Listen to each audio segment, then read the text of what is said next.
Hvala. Hteo bih pre svega se zahvalim narodnom poslaniku Jovanu Jovanoviću na prilici da kažem par reči o predlozima strategije nacionalne bezbednosti i strategije odbrane, koje definišu neke najosnovnije smernice i daju strateške prioritete kada je reč o politici nacionalne bezbednosti i o osnovama sistema nacionalne bezbednosti. Dokument, najviše bih se osvrnuo na predlog strategije nacionalne bezbednosti kao krovni dokument iz koga proizilaze dalje kasnije prioriteti koji se razrađuju strategiji odbrane i ostalim dokumentima.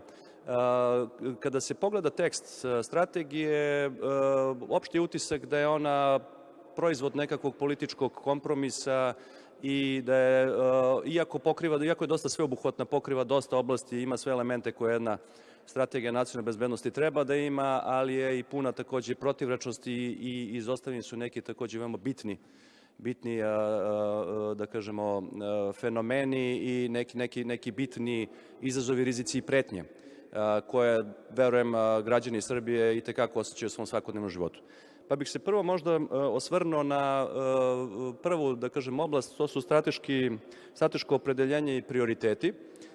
Strategija je negde, kao što sam pomenuo, proizvod iz spoljno-političkog nekog kompromisa. U njoj su, vidi se, pažljivo birane reči i pažljivo izbalansiran odnos prema bezbednosnim i odbrambenim aranžmanima sa Evropskom unijom, sa NATO i sa zemljama ODKB.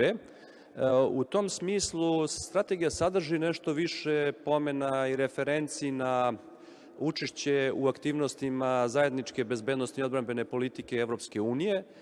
Navodi se da je strateško opredeljenje Srbije da svoju bezbednost gradi na evropskoj spoljno-političkoj orijentaciji, ali je istovremeno to takođe pažljivo izbalansirano sa nekim navodima da se Srbija takođe opredeljuje za proširivanje i produbljivanje saradnje sa zemljama ODKB. Tako da je u skladu, pretpostavljamo, sa nekom našom spoljnom politikom aktuelne vlasti, gde se pokušava balansirati ne uvek najsrećnije između istoka i zapada, to je negdje i pretočeno u tekst strategije nacionalne bezbednosti. Ostaje nejasno šta bi se dešavalo u situacijama kada su ti interesi suprotstavljeni, kada su u koliziji, koji bi onda bili prioriteti nacionalne bezbednosti i odbrane Srbije, ali pretpostavljam da je reč da bi se odlučivalo od situacije do situacije kao što je to do sada bio slučaj. Što se tiče sledećeg dela, takođe veoma bitnog, koje strategija pokriva i definiše, to su izazovi, rizici i pretnje po bezbednost građana Srbije i po nacionalnu bezbednost. Ono što se uočava da je strategija dobro negde definisala i obuhvatila sve te izazove, pretnje i rizike. Ono što je utisak je da je, recimo, izostavljeno da se u većoj meri pomene korupcija i izostanak vladavine prava. Takođe i slabe demokratske institucije i pitanje uzurpirane države, pitanja koji tekako utiču na bezbednost građana Srbije, a recimo korupcija je samo taksativno navedena u tekstu strategije nacionalne bezbednosti, dok je recimo veći prostor je dat temama kao što su problem narkomanije. Korupcija se pominje samo na par mesta, rečju, nema nikakvog konteksta, nema pomena da je reč o sistemskoj korupciji kao veoma ozbiljnom problemu koji utiče na bezbednost ove zemlje, tako da je svesno, da kažem, ili nesvesno, zajedno sa problemom izostanka vladavine prava, to prosto izostavljeno iz teksta strategije.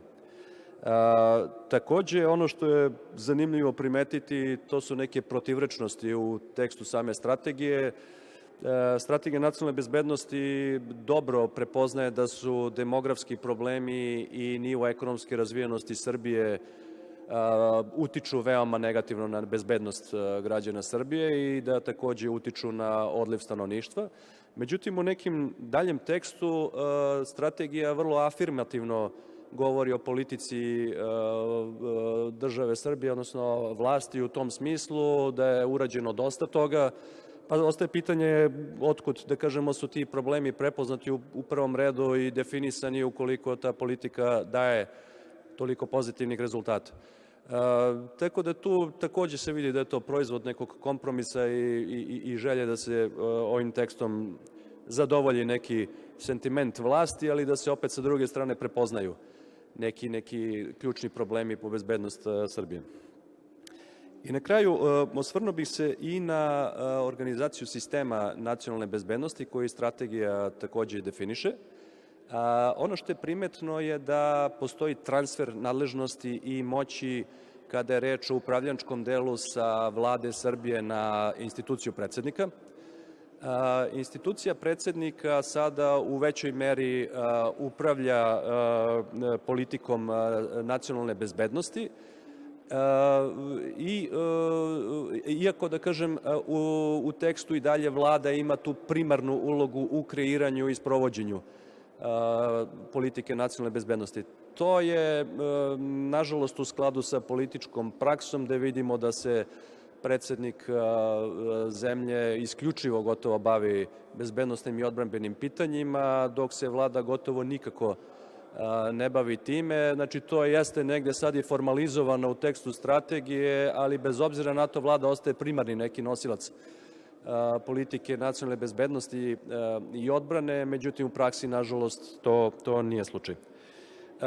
Takođe, ono što bih želeo da skrenem pažnju je da neke od izazova, rizika i pretnji koji su navedeni u tekstu strategije, koji se tiču očuvanja unutrašnje stabilnosti i bezbednosti Republike Srbije i njenih građana, kao što su, recimo, prioriteti vezani za zaštitu ljudskih i manjinskih prava i slobodu građana, pitanje vladavine prava i dalje razvoj demokratije su, nažalost, direktno ugroženi od ove i ovakve vlasti, odnosno upravo od uzurpirane države, tako da mnogi izazovi, rizici i pretnje koji su ovde navedeni zapravo nisu spoljni, već su unutrašnjeg karaktera i potiču zapravo i od strane same vlasti.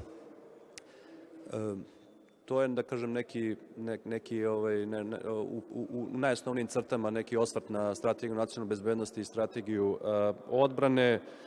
Postoje tu još neki, da kažem, delovi kojima smatramo da nije mesto u ovakvom dokumentu, a to je da se na nekoliko mesta navodi, iako se dobro prepoznaje da je i obrazovni sistem i svi ostali sistemi mogu biti u funkciji bezbednosti Republike Srbije, ali postoje delovi gde se izričito govori da će se država podsticati rodoljublje i patriotizam u sistemu obrazovanja, odnosno u osnovnim i srednjim školama, takođe i u Vojsci Srbije. Smatramo da to nije uloga države i da ne bi trebala time da se bavi, pogotovo ne u osnovnim i srednjim školama.